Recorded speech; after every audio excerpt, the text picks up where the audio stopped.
how to upgrade the Instagram app on iPhone. So this will work with your Android as well. So for Instagram, what you can do is go to Instagram and just make sure that the app itself is closed out. So the easy way to do this is to go to your app store. And what we're going to do is go ahead and type in Instagram. So go and type Instagram. And as you see here, it comes up here and it says update. So what we can do is go ahead and hit update here, and it will just automatically update the app. But this doesn't get rid of older files, temporary files, cache on the actual app itself. So what we can do is do a force update.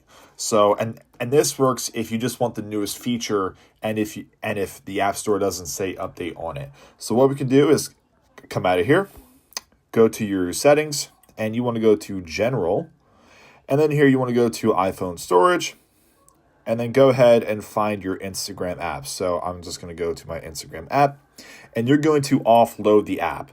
So what this is going to do is it's going to force restart the app.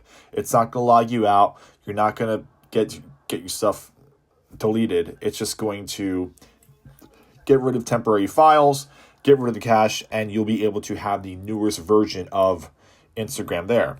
So that way you can enjoy Instagram, brand new features that it may or may not have. And that's it. That's how you would go about updating your Instagram app. And if you were to do this on Android, you would still have to go through the settings, find the app, and just clear the cache on that as well. And that's it.